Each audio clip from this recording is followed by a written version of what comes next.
All right, everybody. I do believe we are now live and ready to go. So, we're gonna give you guys a quick minute to all join the stream before I should probably mute that as well. The game is probably not muted, but this is not a BeamNG stream. This is, whoa, okay, the game was loud. My bad. This is not a BeamNG stream. This is a weekly update stream, so we're not gonna have game sound on. The game is just here for the background, so that you guys have something at least nice to look at while I'm talking. So, gonna give you guys one more minute here to all flood in, but this is gonna be a pretty standard weekly update stream, but there is quite a bit of discussion. Maybe not quite as much as last week, although I'm not really sure at this point. There is a lot to talk about, and we're only into the second week, now coming into the third weekend of the 2025 season. So it's already a crazy year, both for good and bad reasons, which we'll get to both of those pretty soon. But yeah, it's been a crazy season. So I mean, I've given you all a minute now, so we're just gonna start going through the usual here. So we're gonna start off with point standings. Now, for those of you who watch my weekly updates from 2023. I'm changing up the style a little bit. I don't want to go through every single, event that happened and go through every single winner and what score they got and all that stuff. That's already happened. What we really want to see is who's leading what, who were the winners where, all this stuff like that. So, we're going to go over what the fans want to hear instead of going over who all the winners are, where they have already been posted everywhere anyway. And that means we are going to be taking a look at those point standings. So I'm just going to go through really every series here and talk about what's new, because all 5 series, to an extent, were running this past weekend. So things kick off. We're just going to start it off here with Arena Series West in Reno, because there's the least to talk about as far as the Points Championship goes there, because Weston's on that tour. What does it mean if Weston's on the tour? Weston's winning the tour. It doesn't matter. It doesn't matter what other factors are playing in, who he's driving against. It doesn't matter. If Weston's on the tour, Weston's winning the tour. So, yeah, we're going to start with West because, of course, Weston is still leading the tour. His lead is now up by 65. So, yeah, if you're not Weston, then you're 65 points behind Weston. Wow, that was not English.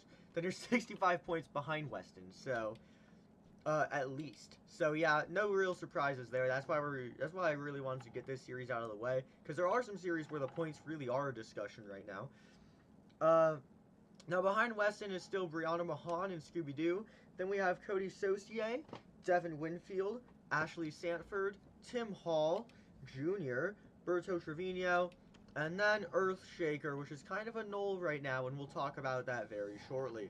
So, Reno really did have some good moments. I mean, there weren't any super specific highlights that I could think of, other than Weston had like a bicycle to sky wheelie to moonwalk combo that was kind of cool. Aside from that, there's not a ton of super specific, like, wow moment type things I can think of.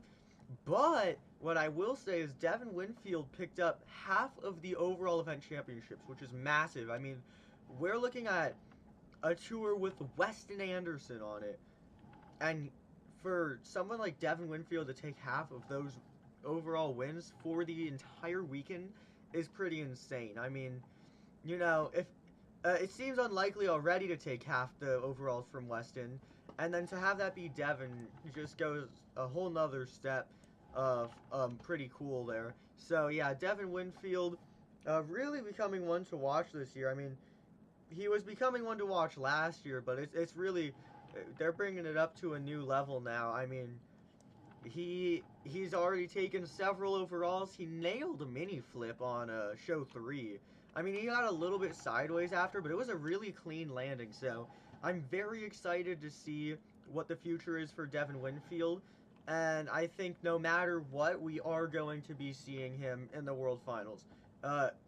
As long as he doesn't have something happen to him, like happened to Alex Barton. Again, we'll get to that a little bit later, but I honestly, like, Devin might not be getting main field. Like, I know the World Finals is 5 months out, by the way. Like, I know Devin Mainfield is probably not very likely. I think that's more wishful thinking, but I feel like he's at least going to be in the LCQ this year. Like, to me, there's no way he's not. I mean, he has really been proving himself so far. And that will probably change for better or for worse as the series goes on. But, I mean, he is really off to a strong start right now. He already has several overalls. I mean, that is definitively, you know, the meaning of a driver being fit to go to the World Finals in some capacity. So I'm hoping LCQ for Devin. We'll see how that changes as the season goes on. Apart from that, as far as points go, I mean, nothing too particular again. I mean, Weston's still leading, and then Brianna and Cody are still the podium, and then, of course, Devin is now climbing the ranks. Now we're going to make our way over to Arena Series East. Now, they were just in, I believe, Greensboro. Is either Greensboro? No. They were definitely Greensboro, yeah. Dude, I was watching those events like a hawk. And, I mean, that's a little bit different than before, you know. In previous years, including last year after they started live streaming, I was never one to watch the arena shows. I was like most other people who just found them plainly boring. But over the course of the postseason, of course, during the postseason, it's 90% arenas, not too many stadium events, usually only 4 or 5. So, over the course of the postseason, I was watching all those arena shows because, I mean, one, those are the only option, you're going to watch them. And, you know, now I find myself a little bit more entertained by them, but, dude, the way I watched them postseason was like, okay, I paid like half attention, but the way I've been paying attention to Arena Series Central and East lately has been insane because there's just been so much to talk about between those points battles, and both of them are very, very close right now. So I've never been looking forward to talking about arenas as much as I am this year. So Arena Series East, you're looking at a super stacked lineup, and right now the points, or at least the rankings in points, goes as follows. Blake Granger is currently leading the series with Kristen Anderson in second, Brandon Toluchka in third, MJ Solorio in fourth, Tony Oaks in fifth, Mark Hall in sixth, Michaela in seventh, and Kurt in eighth. Off the top of my head, there's not really any specific place changes except Tony Oaks and Mark Hall have switched place, so now Tony's in fifth and Mark is in fourth. Other than that, I don't think any drivers changed place. I could be wrong, but I kind of doubt it because this is a lot of really consistent drivers here. And the real talk right now is you got to look at the points race going on between Kristen Anderson and Blake Granger. Blake Granger is currently leading the series by only 5 points. He is at 119. Kristen is in 114. Now, I've never thought Blake to be a bad driver, especially in recent years, but I will admit I was pretty surprised to see that he's leading the series so far. I mean, I was watching the shows. What I should say is I was more or less surprised to see how well he was performing in all the shows to now be leading the tour. And like I was saying, it's not that I think he's a bad driver in any capacity, but like, I mean, you're seeing Kristen and Tony on this series, and Blake has completely outdone both of them somehow. I mean, he's been super consistent in freestyle. He's been having great combos and skills. Racing this past weekend was just timed racing, so not a ton to comment on there. And I believe they did sky wheelies, which he struggled a little bit with sky wheelies and more or less just got big air one of the shows. But, I mean, no matter how you look at it, Blake Granger is currently leading the point series. And honestly, I do hope he can hold out with that. No offense to Kristen Anderson, but I mean, I would love to see Blake Granger win a series. I just obliterated this truck in BeamNG. Wow, okay. I would love to see Blake Granger take home a series. You know, he hasn't really been able to get a massive accomplishment like that yet. I mean, he technically did win the International Series, but no one really knew that it existed until it was already over. This time, though, it's like everybody's watching very carefully all season, so obviously some added pressure there for Blake. And now we also know, like, of course, now we know for the International Series if you win, you go to the World Finals. We didn't know that before. So now it's a little bit different in the sense that now the pressure's on for Blake because all these fans seeing him in a domestic tour means that that is like the ticket to the World Finals is winning a domestic tour. So some added pressure for Blake Granger, but I would really love to see him take home that series championship. But he is only leading by 5 points, so I feel like Kristen is always has some close rivalries going on. We saw in 2022, I think it was her versus Tony Oaks. I don't really remember what was going on in 2023. And then last year, it was really a Kristen versus Armando, very close competition all season long. But of course, Armando would end up being champion there.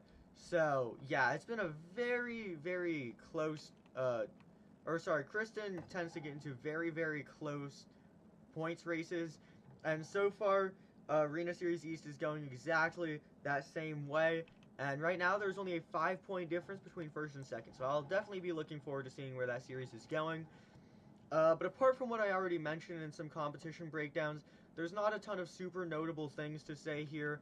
I mean, Tony, I think, like, Tony's already out of it for the season, unfortunately, all because of some bad luck that he had in weekend 1.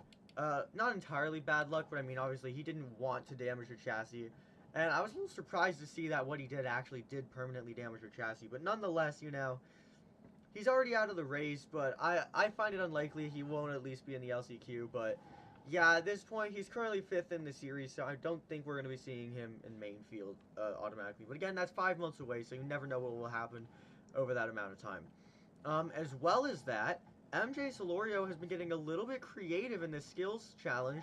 I've been having some fun seeing him trying to be a little bit more innovative there.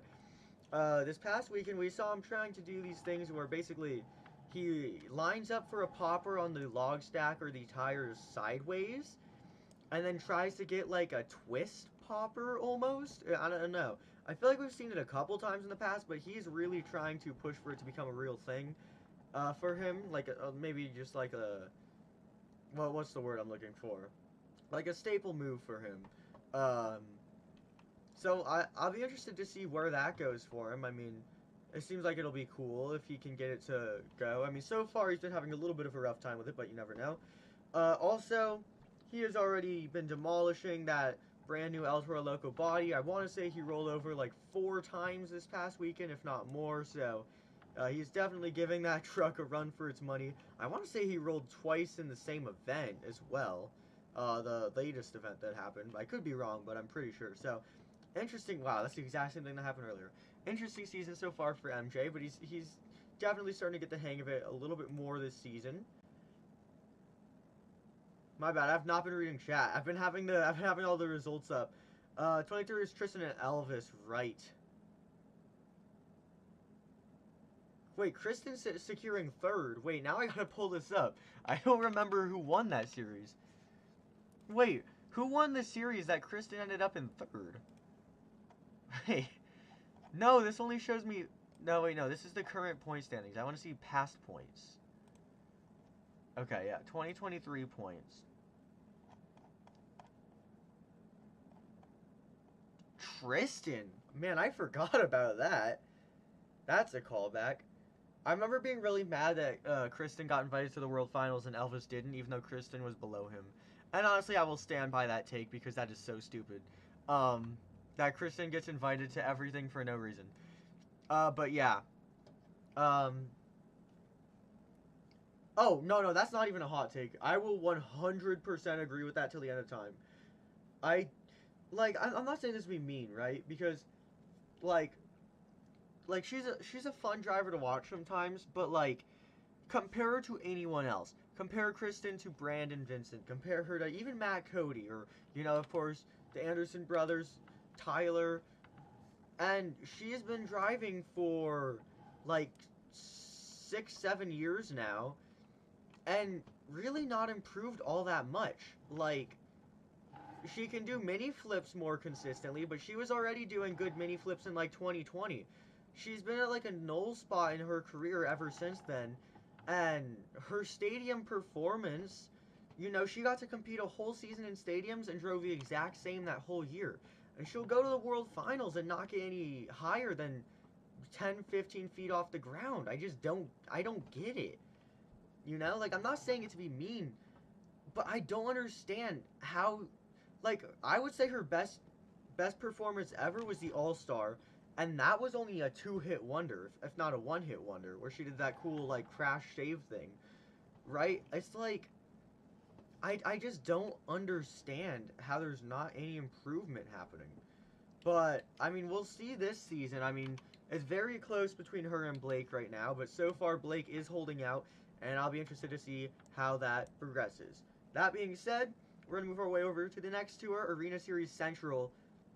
And if you thought East is going to be one to watch, wait until you hear the rankings in Central right now. Leading Central is Fernando Martinez in El Toro Loco with 138 points. In second place is John Zimmer Jr. in Terminal Velocity with 130 points. And then in third place is Matt Cody in Gravedigger with 128 points. After that, you got Jamie Sullivan, John Zimmer Sr., the Robins, and then Angelina Knock. But, I mean, this, like, we're coming into this third weekend here, this tour could really go one of three ways. Like, there are a lot of drivers that are genuinely in the running right now. And they are all very close in points. You know, it's not like a normal podium where, you know, some drivers, like, you know, 40 points behind and in second, like we're seeing with Arena Series West, shocker. No, we're seeing second place is 8 points behind first, and third place is 10 points behind first. This is really anybody's tour to win. So it's gonna be a crazy season. I mean, I'm first things first. I'm extremely happy to see Fernando. Wow, okay. To see Fernando Martinez leading the tour. That is just amazing. And I mean, he's not leading it by a huge number, but he is leading it by 8, which is, apart from Weston, one of the pretty much the largest lead in arenas right now, because the competition is even closer on Series East. So he is establishing a lead, and you know, having Matt Cody, you know, 10 points behind, that's not that different than how Bryce and Ryan have Tristan England in third place right now with 11 points behind on on Stadium Series West. So right, he is really establishing a great lead right now with this series. So it's really going to be one to watch here between Fernando, Lil Zim, and of course Matt Cody. You know, the thing I really like with this tour is that, you know, coming into this year, or I guess more or less before 2024, most of these drivers were seen as like the underdogs, except Lil Zim, but they have already proven this year that this is like the tour to watch. Every single driver has taken home wins. We have, whoa, that's not the right tour. We have Fernando, who's picked up quite a few wins, of course. Lil Zim, I'm not sure specifically what he's won, but of course he's taken home wins. Matt Cody is taking home some freestyle wins. Jamie, I'm not 100% sure either. John Zimmer Sr. got the first overall of the year across any tour.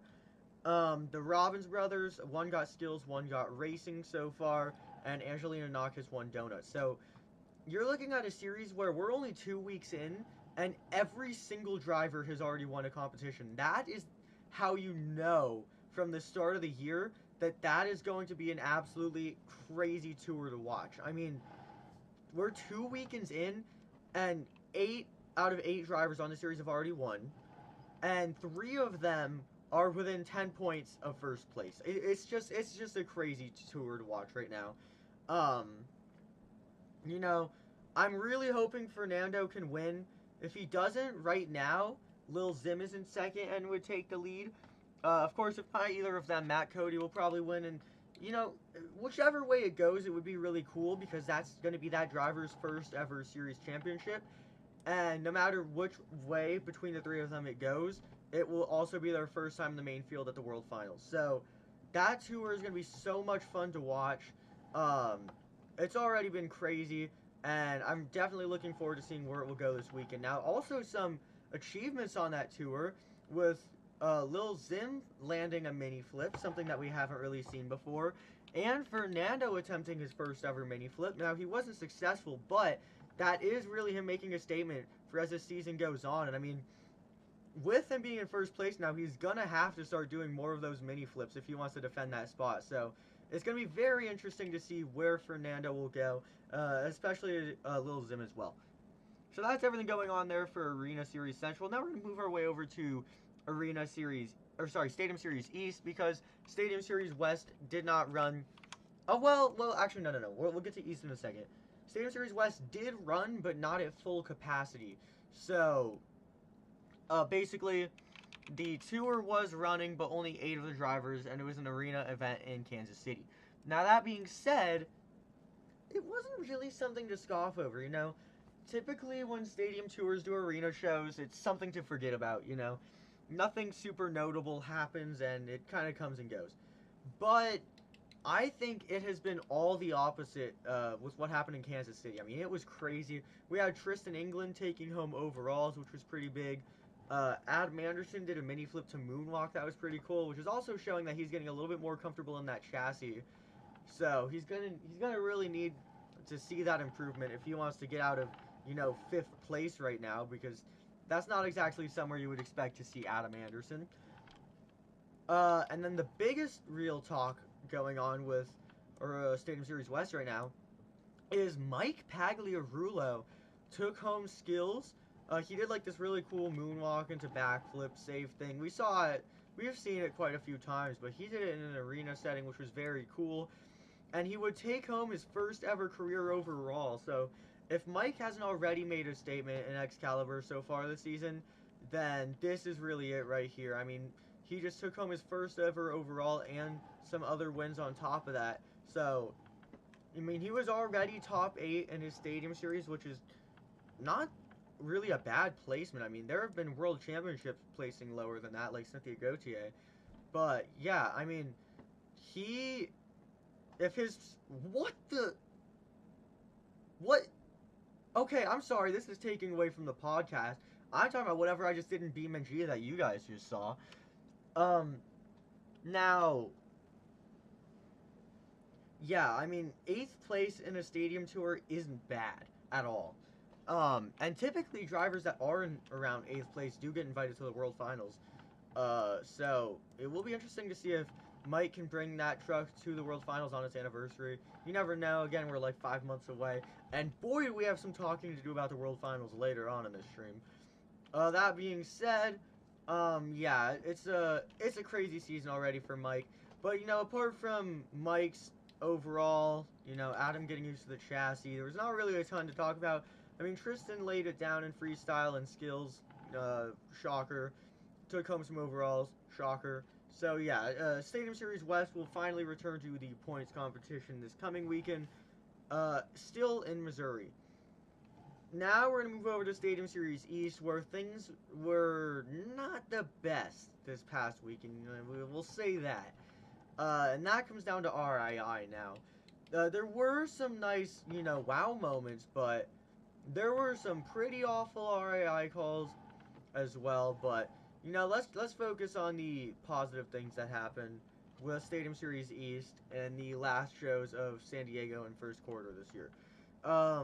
Now, Tyler Menninga, he's already done making his comeback, and he's already now gotten 15 points in the lead with the series. So Tyler's already showing that he's, of course, going to be doing in typical Tyler fashion another winning series, at least as it's appearing so far. I could be wrong, but I also think Tyler was like the only driver to ever dethrone Ryan Anderson on a stadium series. I could be wrong, but I feel like Tyler won in 2023. But nonetheless, I mean, it's looking like, per usual, it's going to be another one to win for Tyler. Nothing super specific to really note about that. I think that was everyone's prediction coming into the year. But Bari's currently in second, right behind him. Then Camden Murphy, and then Dalton Widener, and then Armando Castro, Colt Stevens, Joe Foley, Chris Kohler, Jim Kohler, Cynthia Gauthier, Mike Christensen, and Kevin Crocker. Unfortunately, his reign is over. He went from 9th place to last place over the course of a weekend. But that being said, there were quite a bit of notable things that happened this past weekend. First off, Mike Christensen is back. He had awful luck when I was there. He didn't get to freestyle at either event and miss skills at one of the shows. But fortunately, Mike would not be struggling like that for too long, because coming into the second weekend, he would lay down the best career freestyle that I've ever seen from him. He would have a pretty average run, I'd say, for that track style going. Nail the backflip, and then he had a full send into barrel roll combo that was just amazing. Ended out with some donuts. You know, just a very, very clean run from Mike Christensen. No real complaints. It was just amazing work. Um, so that's going to be massive to look at going forward here. I mean, he really did do something cool there. So, I mean, you never know. Last season overall was definitely Mike's best season so far in his career. So, I mean, it's only up from there, right? So, we'll see if he can go bigger this year. So far, it's looking like it, as long as he can get that truck to hold together. Cynthia had an okay run, but backflipped and rolled it with some big air. That was on show 2. Apart from that, no super notable wow factors from her.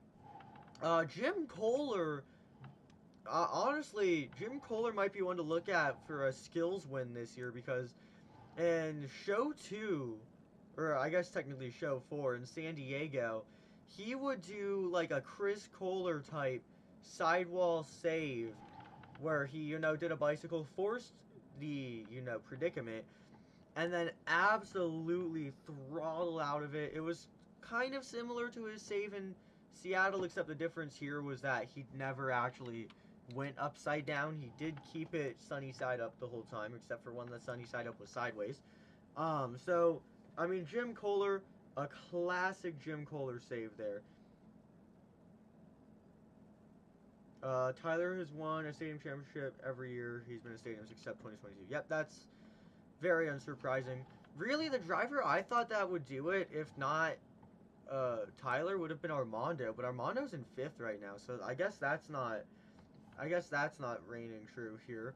But I mean, nonetheless, I mean, it's going to be an interesting year on Series East. I will say, you know, Series East, it has fun drivers, it has fun highlights, but I do think Stadium Series West will be more to watch this year if the officials can get their stuff together, and that really goes for every tour.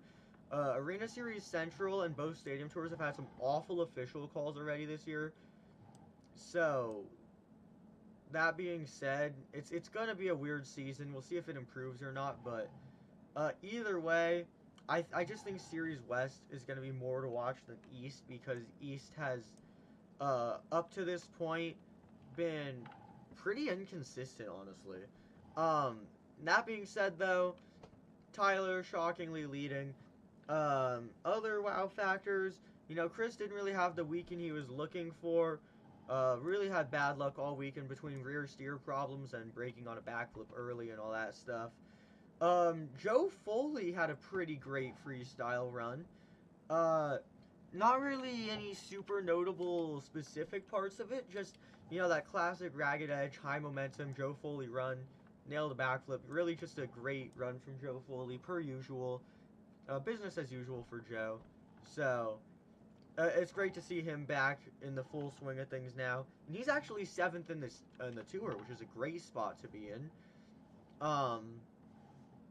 Cole Stevens has Save of the Year in San Diego 4 as well. Now, will that pertain the whole year? Maybe. Obviously, it's too early to know. But he had this very cool pirouette into barrel roll save. So that was pretty cool. Now, unfortunately, the officials felt the need to end the run after, so not very fond of that, but, and it wasn't Colt that ended it. He was asking to be refired the entire time, so, yeah, not very fond of the officials for that, but nonetheless, you know, it was a great save. Armando, he had a pretty decent weekend, but, there wasn't super notable wow moments. I mean, I will say, in Show 1 skills, he had some amazing combos going. He did like a moonwalk up this step up that went sideways and then turned into a wheelie or something. It was a really cool move there. So Armando did pretty cool in skills, but nothing super notable outside of that. And did drop in points a little bit. Dalton is in 4th, which is amazing to see. And I think Dalton so far this year has been one of those drivers where you're not going to see Dalton be like, whoa, look at this cool wow factor he did. So far, he's just been, a consistent driver, He hasn't had overly, super notable, crazy wow moment yet this year. But he's been consistent, Pretty much every event, at least that I can think of, he's laid down a solid freestyle run. Not like a 9.5 or a 10, but, he's had good momentum. Most of the time, I want to say half of his freestyles he's been able to fit in a backflip. He's just been really consistent, skills was business per usual, nothing super specific to say there, but yeah, I mean, and I think Dalton's one of those drivers where, he's kind of showing you can be largely successful without having to do the craziest thing of the night, and a lot of times that's beneficial, you see drivers pulling off Save of the Year like Joe Foley and Colt Stevens, and they're in 7th and 6th place right now. But if you're just laying down consistent freestyle runs that aren't overly risky, and you're staying consistent in skills and a decent racer, that's really the key to getting those higher scores. Not necessarily winning scores, of course, but to keep you in the top half. That's kind of the key to do it. And so far, Dalton has been doing a great job at that. So, Dalton Widener, currently in 4th place, a great place to see him. It's going to be a good year for him. After that, we have Mr. Camden Murphy and Classroom Crusher. In San Diego 3, he had an amazing freestyle run. Definitely his best run of the year so far. San Diego 3 freestyle is pretty crazy all around, but Camden, classic ragged edge action, a couple mini sidewall saves in there. A great backflip, huge air. I mean, it was just a great freestyle run for Camden, so that was pretty notable. Then, in San Diego 4, we finally got to see some body damage to that school bus. In racing, he would get tripped up, do an endo.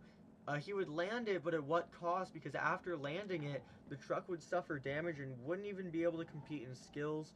So it was cool while it lasted, but it did hinder Camden as far as points go, and it has him 30 points out of 1st place now and 15 points out of 2nd place. In 2nd place, and this is not like, I don't think this was really anyone's prediction coming into this year, we actually have Bari, Moosauer, and Zombie in 2nd place. I mean, I'll say this, between 2021 and now, Bari has been consistently improving every year. Last year, I don't know if it was as good as 2023 necessarily, but, I mean, if you watch the average Bari Moosauer freestyle run from 2021, and watch the average freestyle run that he does, say, last year or that he's done this year, it's like not even a comparison. His momentum is improved. He's better at doing backflips. He gets the bigger air. He's even fit some more technical moves like moonwalks into some runs, and his wow factor has really improved. At Show 4, San Diego Show 4, he had a massive full send at the end of the freestyle run that he almost saved, but per usual, the officials shut him off before he could save it. So he didn't pull off that save, but he still did have that wow factor in there nonetheless. So Bari's been having a pretty interesting season so far, and he is in 2nd, which is pretty good for him. I don't really see him dropping out of the top 5 now that he is in 2nd. Unsurprisingly, we'll probably end up seeing him at the World Finals, so just a great year going on for Bari Moosauer so far. He did take home a freestyle win. Outside of that, nothing too specific to note. And then, of course, like we already talked about, Tyler's currently leading the tour. He had awful luck in San Diego 1 and then made up for it in all the other shows. And had a really good run going in San Diego 3. He got like a flat tire. The official shut him off for a second. He convinced them to let him refire, and then after about 10 seconds being refired, they immediately shut him off again. So yeah, the officials really not The officials have to lock in after this first week, and that's all I'm gonna say. But yeah, Tyler did finally have a pretty solid run in San Diego 4, so of course he is leading the tour. No surprises there. So that's everything that's new as far as the points chase goes, but there's some other pretty major news to discuss. The first thing, is that, of course, as we know, Alex Barden had an injury after attempting a unsuccessful mini flip, and ever since then, Carson Williams had been filling in for him. I don't know why I said ever since then. It's been like 1 weekend that Carson Williams was filling in. But going forward, as of now, Cory Rummell is going to be filling in until mid-March, which is massive news because Cory had just announced retirement for the foreseeable future. Now, he is coming back and driving for 2 months straight. And, typically you'd think, oh, it's just arenas, probably won't be anything too notable, but this is different than, your usual arena tour, because on Arena Series West, they have stops like Tacoma and Fargo coming up. So there are some massive, pretty much stadium stops coming up. So I'll be very excited to see Cory Rummell driving on a big floor again. The rest of the arena events, there probably won't be anything specifically super notable happening from him. He's going to do some good moonwalks, I assume. Might be decent in racing. Probably will have some sort of cool things going on in freestyle, but it's super exciting to know that Cory is going to be competing in Tacoma and Fargo, it does suck what happened to Alex, but if anyone was going to fill in, I'm glad it's Cory Rummell.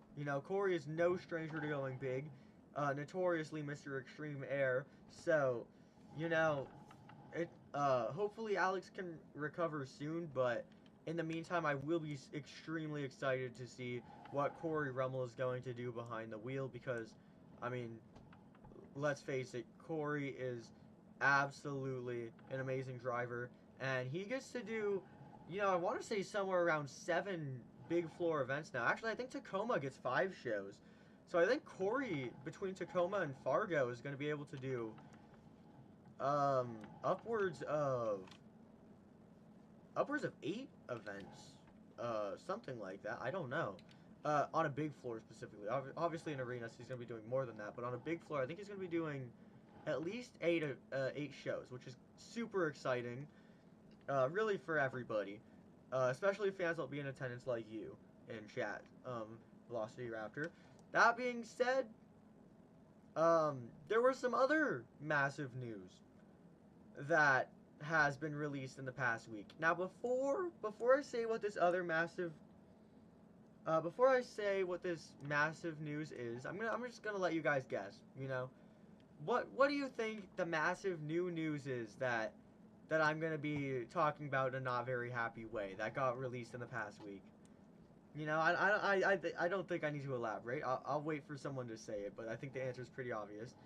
What really stirred up the pot among Monster Jam fans?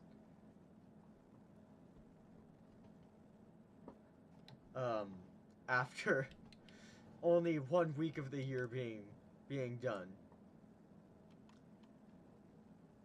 Because, I'll tell you what, this might be the worst news that Monster Jam has ever given us. Like, I think it would have been better to hear that Crush Cars were permanently leaving okay, well, that's an exaggeration. But, yeah, for those of you who are unaware, Monster Jam decided to make probably the definitively worst decision that they have ever made. Like, I'm gonna be so honest here. I think getting rid of Freestand and Crush Cars wasn't as bad as what they did to the World Finals. They took a 23-year tradition of having a dedicated freestyle and racing at the World Finals and ruined it. Now, the one-day World Finals that happened at SoFi, already a lot of fans, SoFi and Nashville actually, a lot of fans already didn't really like what they did at those events with that whole one-day format. So When it was announced that they would be returning to a 2-day format, everyone was pumped. And as we all know by now, and I've heard everybody talk about by now, we didn't get a 2-day format. We did, but we might as well have not have gotten a 2-day format because they made it worse. Somehow, they made a 2-day format worse than if it had just stayed a 1-day format, because they decided that now, instead of having 24 trucks raced one day and 24 trucks freestyle the other day, they're going to have 12 trucks freestyle one day and race one day, and then 12 trucks freestyle the other day and race the other day. The worst of all, those are all one competition.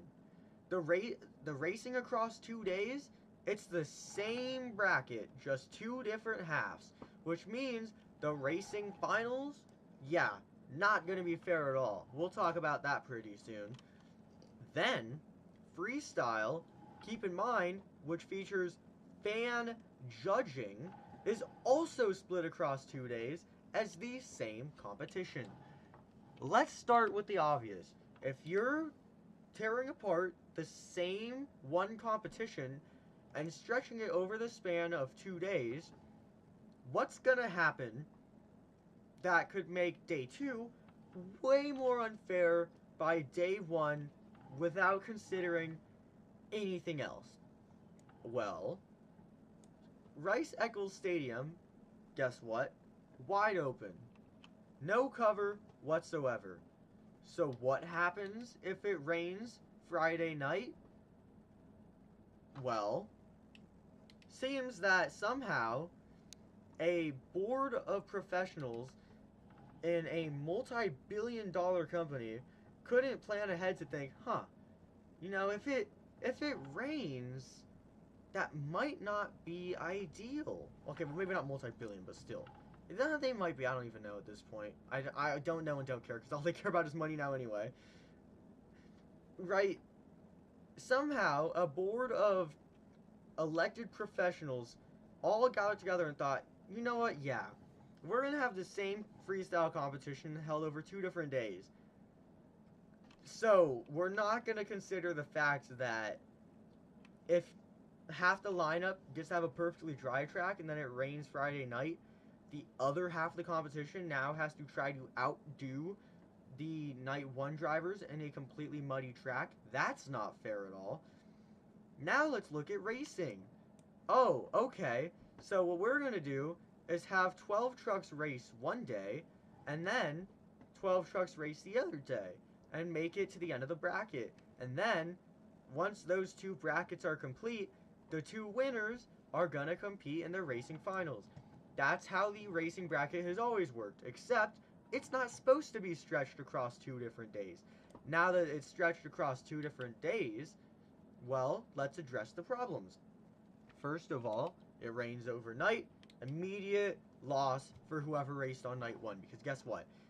The driver who raced all of the second day already has got the muddy track figured out to have made it to the finals. The driver who raced night 1, yeah, they haven't driven on that muddy track whatsoever. Now, they're going to have to figure out how they're going to race on the muddy track. And they don't get any practice passes, or so that's how it's listed right now. So that driver just has to come on blindly and try to figure out a track that the other driver has already had all night to figure out. So, immediately unfair if it rains. Okay. Even if it doesn't rain, you're still taking a driver who hasn't made a pass on that track for 24 hours and putting them up against a driver who has just made 5 passes on it, 4 or 5 passes on that track. In what world is that fair? In what universe is it fair to say, okay, so this driver right here just competed yesterday, and he hasn't driven on this track since yesterday. He hasn't felt what the dirt is like since yesterday. He hasn't gotten to see how the track has been adjusted since yesterday. None of that. No. We're going to have him come out here and, without practicing, do a racing pass up against this driver who has already had time to figure out the track today, already had time to figure out the dirt today, already has their truck warmed up for the day, and they thought in some universe that that was a even, fair race. In what world has that ever been a fair race? That makes no sense whatsoever. Then, on top of that, freestyle is split over 2 days, and we, for as long as we can remember, have been stuck with fan judging since 2017, or maybe late 2016. So what does that mean? People that have no clue what they're doing are now responsible for crowning the biggest competition in the sport. So, how are we planning to split a competition over 2 days and expect a group of people that don't know what they're doing to fairly score that? You just cannot have that expectation.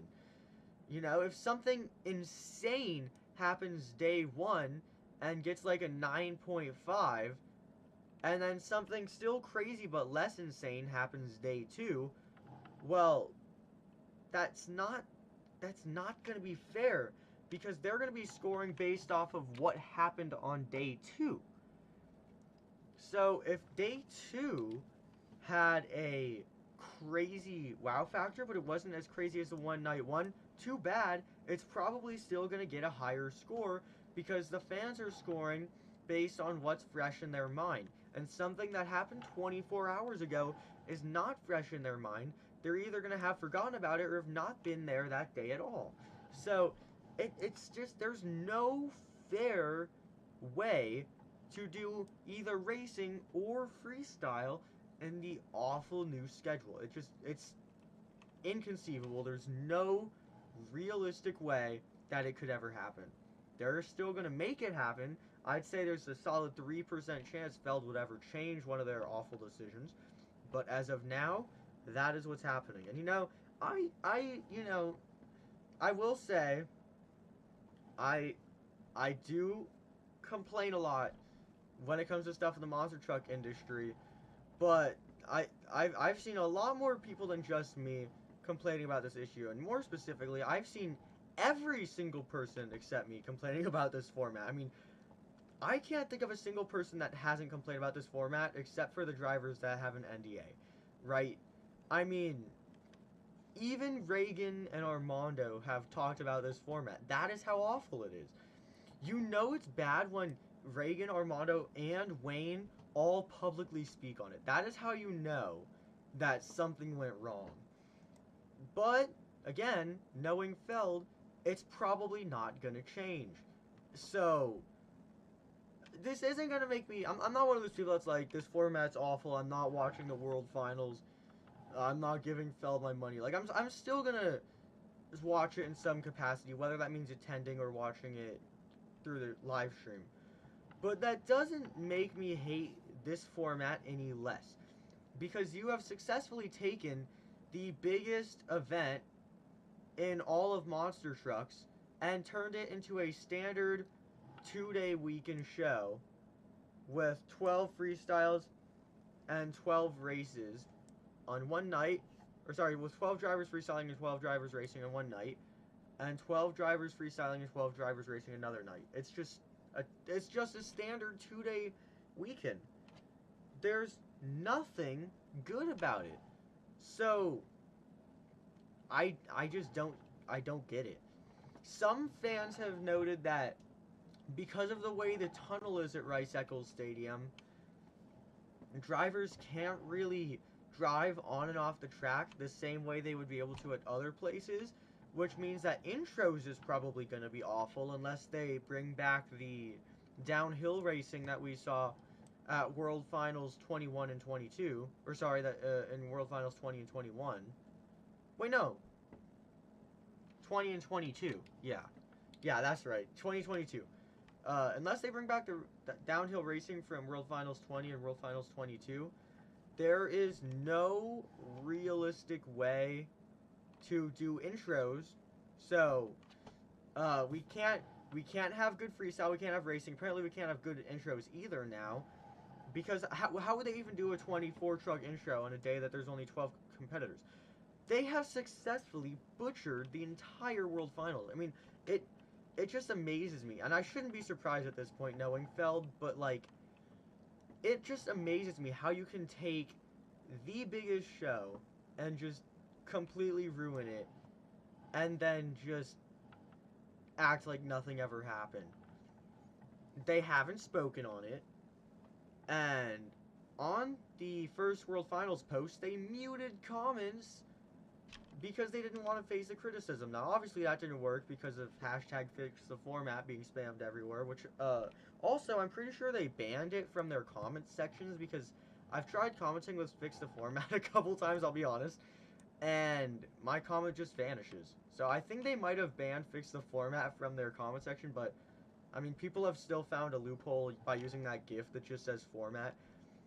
No matter what they do, it's pretty evident that nobody likes the format.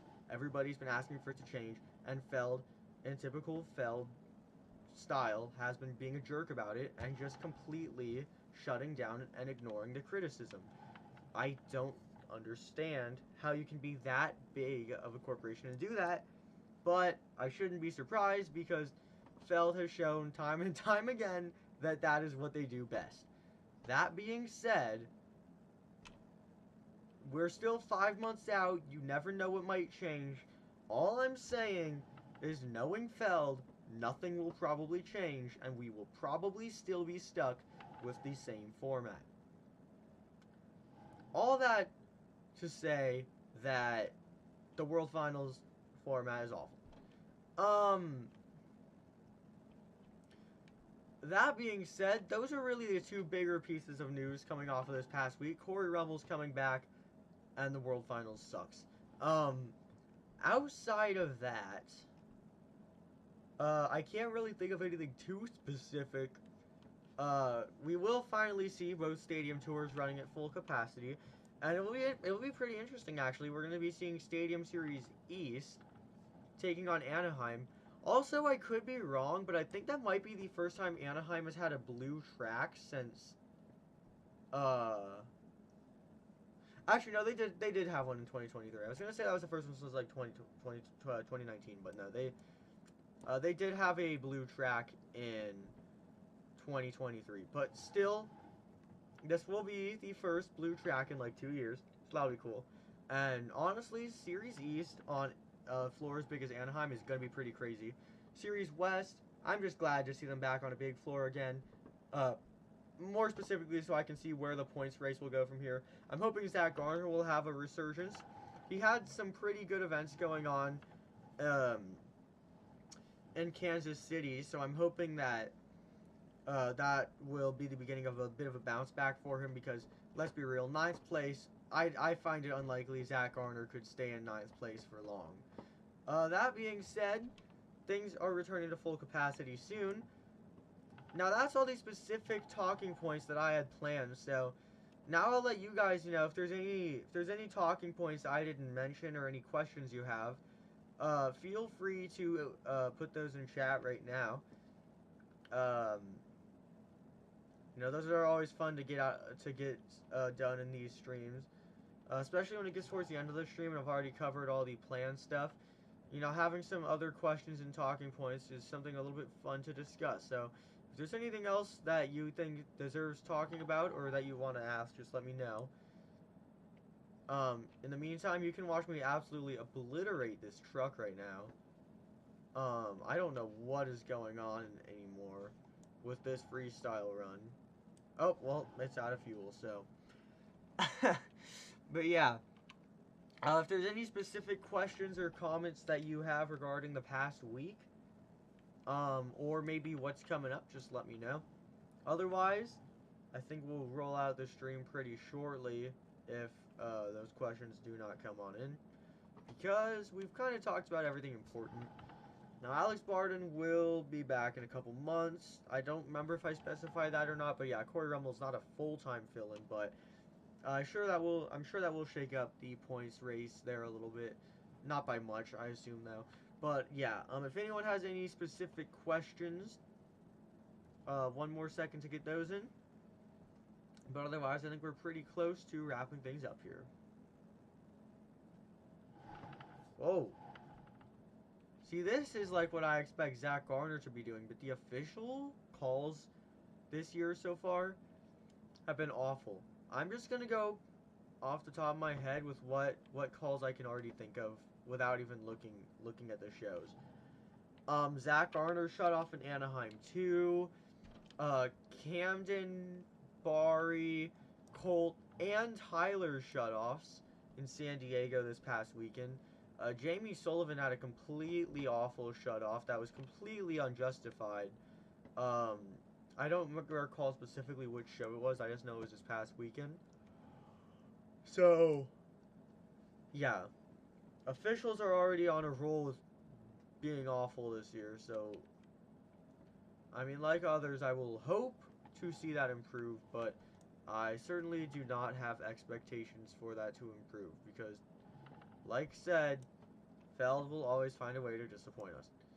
Anyway, on that note, we have been streaming for about an hour, and I'm not seeing any specific comments coming in, so that being said, I think that does just about wrap things up here for the second installment of Season 2 of the Weekly Update Wednesday series.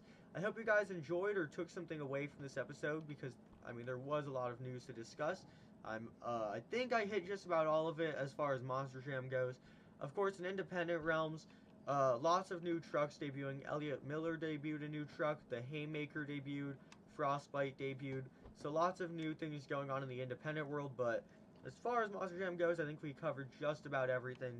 So thank you all for stopping by for another great stream here. Now, hopefully there will be something positive to say in the next stream, since this stream had only pretty much ranting for like half the time. So hopefully there will be some good news to come out of coming weeks. Of course, now we have Cory Rummell on a big floor, so that's probably the best new news coming out of this week. The points races on East and Central are going to be crazy, so keep your eyes on that. We're going to be seeing Series West back in the points race now. So we'll see if Bryce or Ryan is going to end up taking over the current series lead. All that being said, thank you all for coming out to another great weekly update stream. And I will see you all next Wednesday with Season 2, Episode